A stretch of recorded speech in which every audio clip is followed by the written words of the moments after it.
This video will be the ultimate game changer. I'm talking the type of information that will catapult you into 5D living. I believe that there are 3 parts to spirituality, 3 very important things. So stage 1 is basically waking up to the universal truths, right? Understanding that we live in this multi-dimensional universe and that there are many different planes of existence and that our soul exists far beyond this physical plane. Understanding that we came to Earth to create our very own heaven on Earth. The second step is unlearning everything that we've been taught, really undoing the programming that has been given to us from our past and creating a new foundation for ourselves. And stage 3 is the being. So actually implementing these concepts, living as the multi-dimensional being that you are.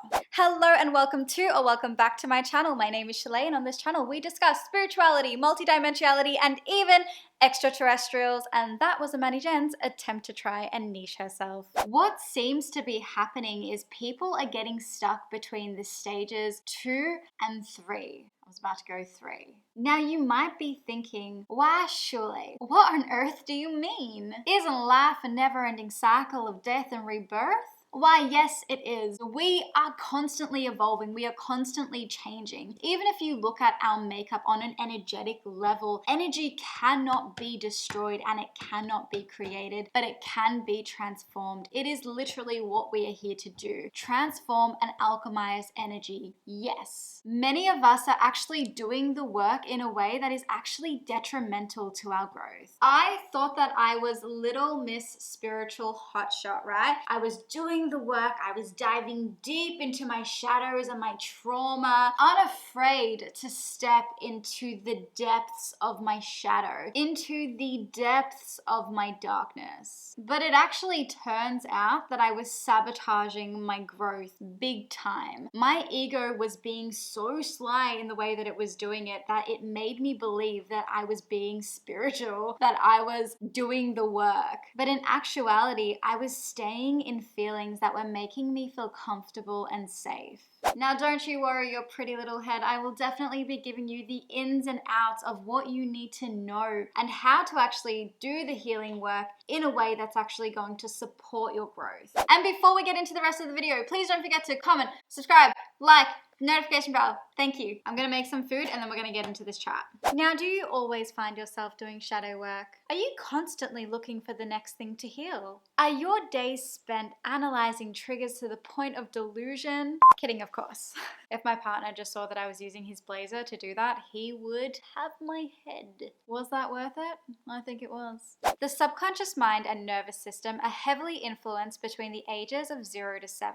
As we grow up and reach adulthood, what ends up happening is we end up recreating the most dominant vibrations that were present during that time. Those of us who awaken and become aware of the illusions presented in the 3D gain a thorough understanding on the importance of revisiting the inner child. However, throughout this process, some of us become addicted to the healing cycle or shadow work. This is because those of us who grew up around low vibrational or chaotic energy tend to feel a strange sense of relief and safety in those low vibrational and chaotic energies because they know them so well. Am I oscillating in and out of third person? Now keep in mind, what feels safe isn't necessarily good for us. Consciously, we want to create a better life for ourselves. We want to be happy, we want to be joyful. However, if your childhood was pretty difficult like mine was, if you had a lot of low energy around you, a lot of chaotic energy, that most likely means that your nervous system isn't comfortable in these higher vibrational feelings, purely because it's not used to it. Therefore, through subconscious action, so you're not aware you're doing this, we tend to escape these higher vibrational feelings such as happiness, joy, love, in order to find a sense of safety through the shadow work or the healing cycle. So this is most likely going to be a really subconscious thing. So you have to be ultra self-aware here, because it took me so long to realize that I was doing this. I was feeling so unsafe in higher vibrational emotions that I was immersing myself in the healing cycle, in the shadow work cycle, just so I could stay in these low vibrational feelings. And that was a ploy acted out by my ego in order to get back to a sense of familiarity and safety. Because through the shadow work or the healing work, I got to go back to those frequencies and those vibrations that I knew so well. All healing is becoming self-aware and creating conscious change. Rather than looking for the next thing that needs to be healed, turn your focus to how can I embody my higher self every day. Now, that's not to say that you can't feel low vibrational emotions. That's not realistic. It's a part of the human experience to experience both. So naturally, you are going to feel times where you feel lower, where self-doubt comes up, where triggers from your past come up, and that's completely normal. It's important to have practices in place that help you to transmute those lower vibrational emotions that do come up. I actually created a video where I explained what I do to work through these sorts of emotions and reprogram my nervous system to be comfortable in higher vibrational feelings and emotions. I'll pop that on the screen now, and I'll leave it linked in the description below so you can go check it out after this video.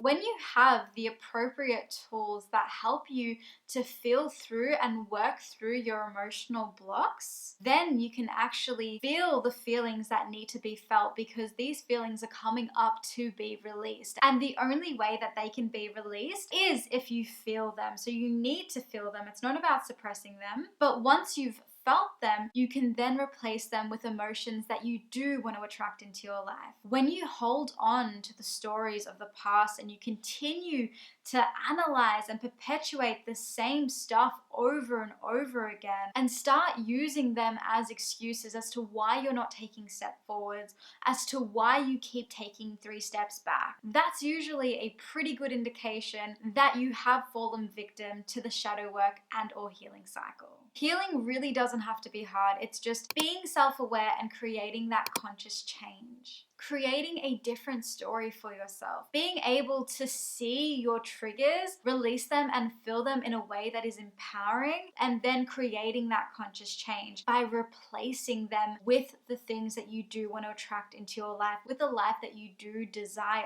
What I used to do was sit there and analyze every little thing that would come up, and I would talk about it with my friends just so I could be in those feelings, and just so I could even use them as an excuse sometimes from taking steps forward. So for example, I'd be like, I can't show up on live because I was bullied online when I was in high school. So I need to work through that before I actually do the scary thing. That's how subtle it can be. And honestly, this kept me small for so long. And when I was able to call bullshit on my stories, everything changed. This isn't going to apply to everyone. If you're new to doing the work and you haven't really addressed things from your past, then you need to be spending time there. So disregard this video. However, if you've been on your journey for a while now and you find yourself continually getting stuck in the shadow work and the healing work, and it just feels like this never-ending cycle, then I hope that this video gives you clarity. You don't have to kill yourself to do the work. You get to be happy now. You get to have fun now. As always, take what resonates and leave what doesn't. But I'll see you in the next one. Bye.